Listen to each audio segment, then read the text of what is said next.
Hey, it's Yoshito. Okay, you caught me, judging by the title of this video. Yes, I am a filthy rent-a-girlfriend enjoyer and defender, and I'm goddamn proud of it. Because if you spend even 5 minutes in the fandom, you'll notice something immediately.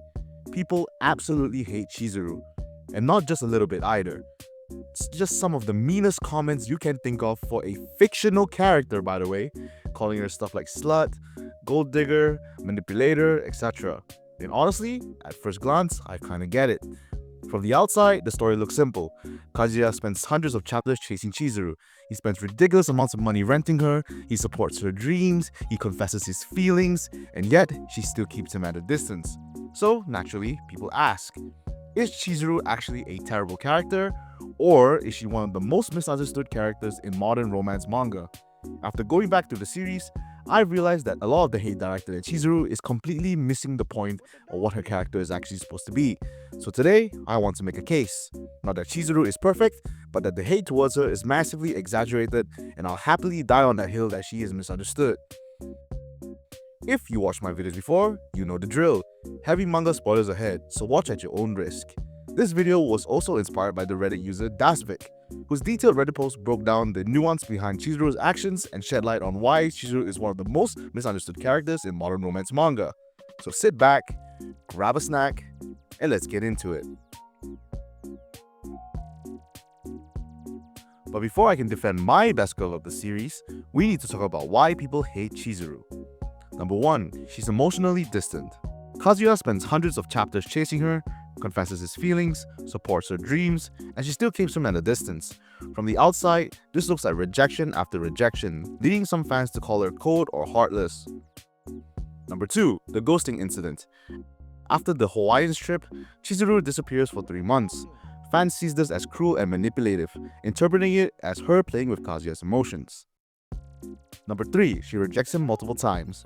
Notably, in the Paradise arc, chapter 355 to 375, she goes on a date with Kazuya only to reject him later.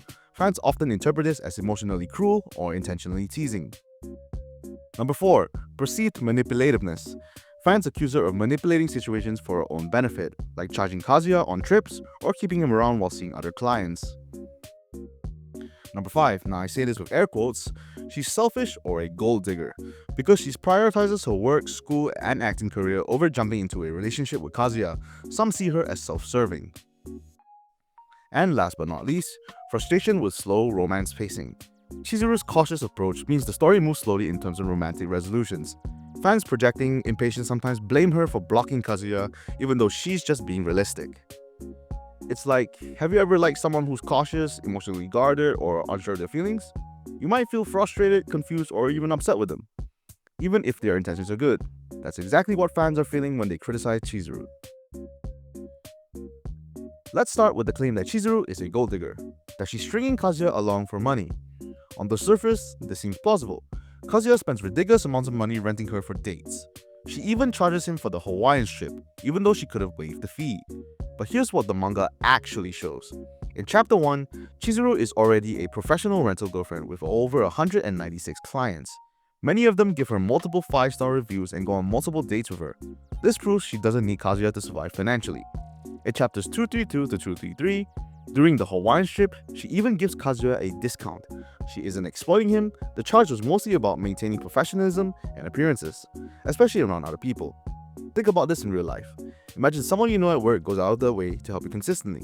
You might think they're being nice for personal gain, but in reality, they're just doing their jobs and managing their own life responsibility. That's Chizuru.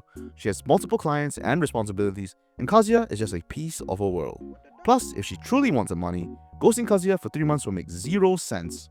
She wouldn't risk losing a paying client. So calling her a gold digger ignores the broader context of her life, career, and independence. Next, let's tackle the infamous ghosting, aka Chizuru disappearing for 3 months. Fans often see this as emotionally cruel or manipulative. In chapter 235, she pulls away after realizing how much she hurt Ruka with the Hawaiian's kiss. Chizuru has a strong sense of principle. She knows she can behave professionally around Kazuya while also managing her feelings, without causing him harm. She's unsure of her own feelings while Ruka is very clear about hers. Interfering further could have escalated emotional harm for everybody involved. In the real world, you can think of it like this. Imagine liking someone while your friend also likes them. You know, any step you take could hurt someone, so you distance yourself. It's not because you hate the person, it's because you care about everyone's feelings. That is what Chizuru is doing. And the manga shows her sadness clearly. She's not cold, she's conflicted. This is why calling her manipulative here misses the nuance. She's being compassionate, careful, and human. The Hawaiian strip often comes up because people see Chizuru stopping Kazuya from confessing as cruel, but TriaxFx's breakdown really helps us understand it. Chizuru was under pressure from Mami to tell the truth to Nagumi and the others. She had almost no time to explain anything to Kazuya. If she had waited, the confession would have been meaningless anyway. The truth would have come out, causing fallout. Imagine trying to prevent a friend from embarrassing themselves publicly because the timing is bad.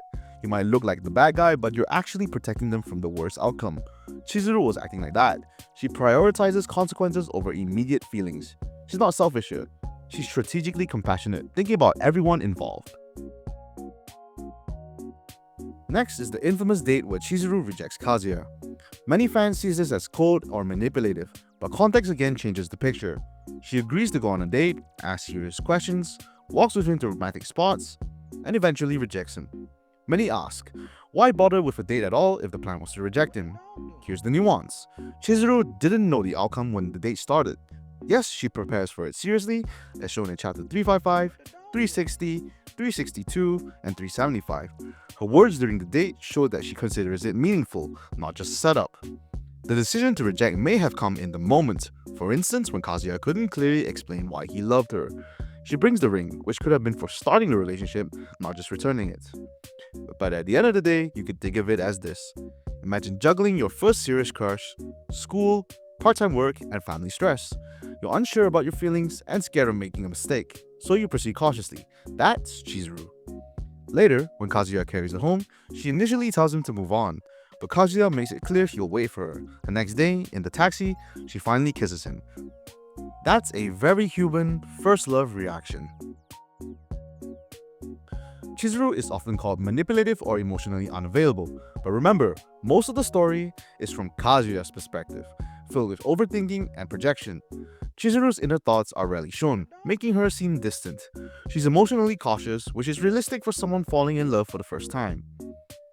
Have you ever liked someone who's cautious or hesitant to open up?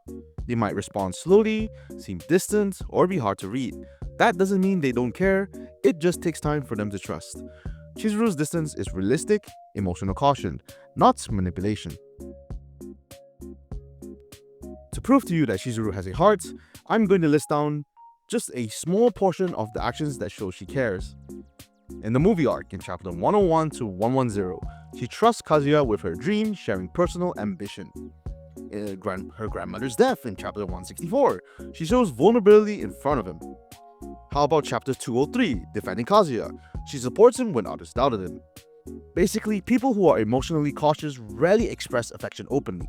Instead, they show it through actions, trust, and protection, just like Chizuru. At the end of the day, a lot of the hate is just frustration with slow pacing. Oh, Chizuru is the blocker, but that's intentional. She's the emotional wall Kazuya must navigate. The story's tension relies on her being cautious and realistic in love. Dating someone emotionally guarded can be frustrating. You want reassurance and clarity immediately, but they need time to trust. That's what fans are projecting onto Chizuru. Is Chizuru perfect? No. She struggles with communication, and she keeps people at distance sometimes. But that is human. Chizuru isn't a standard rom-com heroine. She guards her emotions, gradually learns to trust, and opens up slowly. Looking at the receipts, chapter 1, 101, 110, 164, yada yada, it's all on the screen right now. Take your time, you go slow if you need to, pause the video if you need to, get a drink if you need to. It's clear. She cares more than most fans give her credit for. So next time someone says Chizuru is manipulative or cold, please correct them. And remember, she's human, cautious, and nuanced, like anyone you've ever liked. Shout out to TriaxFx for inspiring me to make this video. I've been Yoshito, and I'll see you in the next one.